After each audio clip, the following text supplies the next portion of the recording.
This is Mobile Dauda. Welcome to my YouTube channel. So here you'll be learning everything about Power BI, everything about Power Query, everything about life as a data analyst and as a BI developer. Let's go into it. In this video, we'll be covering everything about Power Query, getting started with Power Query, the user interface. So there are different ways you can access Power Query. In the previous video, you learned that okay, there's Power Query Online and there's Power Query Desktop. So during the course of our series, we'll be using Power Query Desktop to learn data preparation and transformation. So you can access Power Query in Excel, you can access Power Query in Power BI. So this is a Power BI experience. So if you want to access Power Query in Excel, open your Excel. Once you open your Excel, go to blank workbook,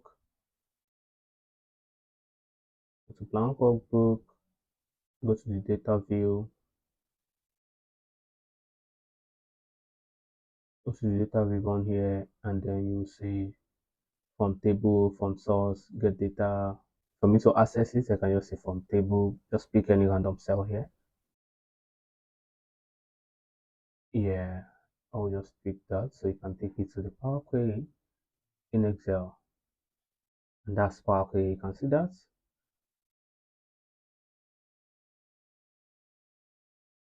Power Query editor here in Excel. So every other experience is how you can if you're using Excel, this is how you can access Power Query, go to Power Query. And it comes with everything you see in Power BI also. Same function, same thing you'll see there, and that's how Power Query work in Excel. So to have Power BI on, you open your Power BI, which is this, open a blank report. So when you open a blank report, you go to transform data. You can see here, use the Power Query editor to connect, prepare, and transform your data. That's what it shows you. When you click on it, a new window will open for you. Use the Power Query editor here. Can you see that? So this is how you will access Power Query Desktop. So you can only access Power Query Desktop um, in local computer, which is otherwise desktop, which is Power BI, Excel. Power Query Online, their own that platform, other products and services, you can access it. So it gets to advanced series later in the series. You know how to start doing data flow, how to using Power Query Online. So yeah, this is Power Query here. You can see same looking at the same thing, just different layout from Excel. So this is the home ribbon where you look at different functions and all different features you want to apply to your transformation. You can see home, transform, add column, view, tools, help. These are ribbons. So in the home ribbon, close and apply means after you finish all your transformation, do you want to load it? You want to load it to your Power Query. You can say close the code editor, will apply the pending changes. It will load it to your Power BI data model once you finish your transformation. So new source, this is where you get data from. There are tons of places you can get data here for new source. So if you look here, when you click on new source, you can see a new navigation window box come up for you. So there are over tons, like over 1,000 connectors in Power Query. So this is all, you can keep scrolling, but Power Query make it easy, making categorizing them for you based on the needs of what you might want to connect to. So you have the one that you connect to file, where you connect to a flat file, you see Excel, your Excel file, maybe a CSV file, XML, JSON, folder, PDF, package, SharePoint folder. So there are different databases, so it depends on the database you use or the one your business use or your company use. So you can connect to tons of databases to Power Query for your analysis, for your data preparation. So Microsoft Fabric is data flow. Yeah, so because those are the experience where you push after finishing your transformation, you push it to your warehouse. So for Power Platform, if you're a Power Platform developer, you can connect to Dataverse. There are different options here you can connect to for different experience where you can connect your data to.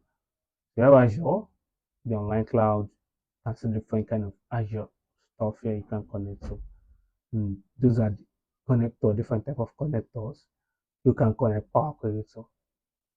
Online services, just like Lease, Dynamic 365, um, Business Central, Data.org, Google Analytics, different experience you can connect to. So you can see the powerful connection of what Power Query can give you access to. No matter where your data is, Power Query will give you the access to connect to any data. So that's what new source stands for. So for recent source, if you are connected to previous data before and you need it again, you don't need to go and start a new connection. You can just establish it based on the recent source. You can see here, these are the previous one I've connected to. So enter data like makes you creating a new experience for you, just like in Excel. Like in Excel, you can create. You can see enter. You will see enter data here. Here, home ribbon. Let's come to transform a column view. So in Excel, there is no enter data because Excel has a feature, discard. Excel has a feature where you put your data already, just load it to Power Query for only transformation. So in your Excel you can enter any data to a cell. So how you can put anything into a cell. That's what enter data means in Power Query here. So you can create your column D and put all those data you want it to shape like. So because you have a blank query here.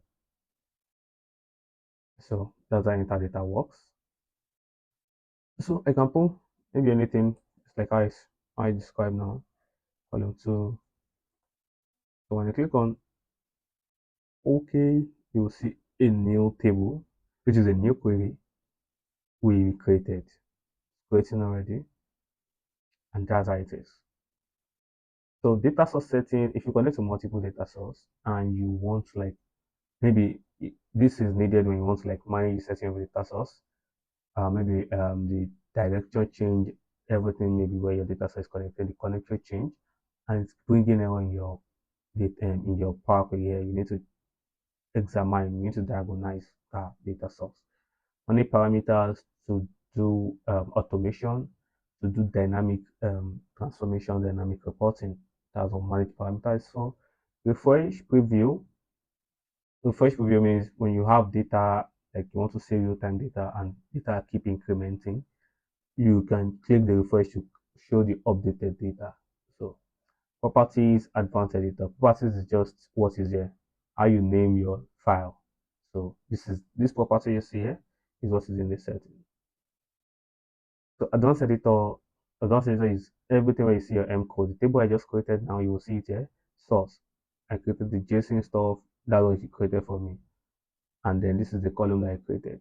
So everything that you do in Power Query, the M code, if you remember in the previous thing, we say the mashup language. So this every step you might compute in Power Query, the underlying engine, which is the M engine, is generating that M code automatically for you.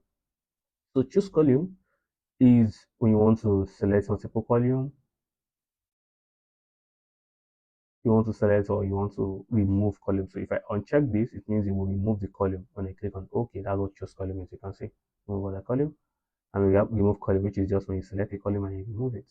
So keep rows the same thing. You want to select maybe top 10 rows, remove top rows, remove 5 rows. So when we get to our data cleaning part, we'll go into this split column with a lot of other functions there.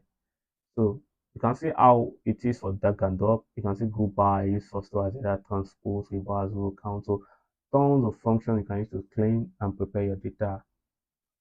And then we have add column ribbon, which means anything you perform in this add column ribbon, you create a new column to your existing data. Anything you perform in this add column ribbon, you create a new stuff to your existing data.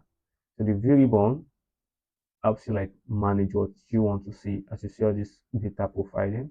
So when you get to cleaning, we'll see how all of this is being used and how it can help you to achieve your data cleaning, data preparation, and data transformation goal before your analysis. So tools, these are additional things you can see here and explaining tools like diagnose how optimize your query is. the performance for it to like transform. And then if you need any help, you want to go into Power Query documentation, you can see it here. You need the guided learning training videos for Power Query. These are Microsoft supports, like the Microsoft Learn that already created structured learning for you. And then you can go into all of this and it help you. And if you have anything that doesn't go along with you, maybe you want to do and you don't see it in Power Query, you can submit an idea. So the Microsoft think that, okay, look at this, I will try to achieve this, but it's not there. Can you people add it to it? And you make sure the community votes for it. If people are going through the same thing and they all vote for it, they will take a look into it and maybe adding it to it. So it's a very good features to take in feedback and improve the products. And this is what I've been helping Microsoft Power BI over like the 9 years and making it a pioneer of BI industry because new features always coming every time. So that's all for all the ribbons, the function you can see in Power Query. So we have this query here. So anything you see in this query, any data that you connect to, you bring it into Power Query. You see here, when I create a new table here, enter data, I created the table here, which is the query. In Excel you call it sheets. In Excel you call it sheet one. If you want to create a new tab again, you create sheet two. In Power Query, it's called query. You can see here. So if I create a new table, maybe I duplicate this. You can see it's saying me that okay, I have two tables, which is two sheets if I'm from an Excel. So, but it's called query in Power Query, just the terminology. So any data you bring in, if you have 10 queries, it means you have 10 tables, it might be from different sources. So that is what query does. The property as I mentioned is just still renaming. If you want to rename this, if I click on property here, it will still do the same thing it showed me. You want to rename, you want to enable it to load, including report refresh, which we'll be covering later. So if I want to rename, I can say maybe okay, this is duplicated table. So I've changed the property name, and you can see it has changed here. And this is the easiest way. So and then the third one you have here is applied step. So what does applied step do? So in Power Query, I created three column here, which is three column, and it's created remove other column because I just choose column. That's what I use. So choose column means remove other column. So when you get here, you can see if I click on remove other column, means I want to choose column. That was the same thing it means. So if I want to like do undo, there's no way you can do Control Z. There's no way you can do Control Y, maybe undo and redo. There's no way you can do it in Power Query. So for you to do undo, you cannot redo actually. You can undo. So once you undo here, you just cancel this step here. It will take you back to the previous step of how the data looks like. So if you want to redo again, you do that step again yourself. There's no function you can click that will bring it back again unless you redo it manually or how you did it before. So these are the how Power Query like works. These are the Power Query experience. You can see the user interface. These are you writing. Maybe you want to remove a column, you just select this column in circle. If it is Python, you can just put your PD pandas, PD dots drop, and you put the column there. So otherwise, and all that, you can just click on what you need, and Power Query will give you that. So you have something down here called three columns, one row. So this gives you the profile of your data. So if you have, it will give you that, okay, this is the total column you have in your data. This is the total rows you have in your data. But sometimes you have more than 1,000 rows. Power Query on default only show 1,000 rows. So if you want to show the entire data set, you just make it entire data set. So if you have 1 million of rows, you want it to show all those 1 million of rows instead of top 1,000. And then you can see this last one here, which show preview downloaded. So preview downloaded at means when last was the data updated, because this data here that I just created was created 5:05 a.m. my time here. That's what it is. So once I update, if I refresh preview, you can see because I refresh preview to get the updated one, and you can see okay, preview downloaded at 5:08, which is current time that I am now, because I click on the refresh to know if there is any updates to that, and it will show me. So this is all for the Power Query user interface for this series. So in the next series we're covering how you can now like using this experience one by one by getting data into Power Query Experience, which is the first step of you like doing before you do any transformation. You need to get the data first, gather the data, and then you can now start preparing the data. And that's what we cover in our next video. Thank you for watching. If you have any question, put it in the comment section and then look into it with that. If you enjoy the video, give me a like and subscribe to my channel. Click on the bell icon to get notified anytime I update a new video. Bye. See you in the next video.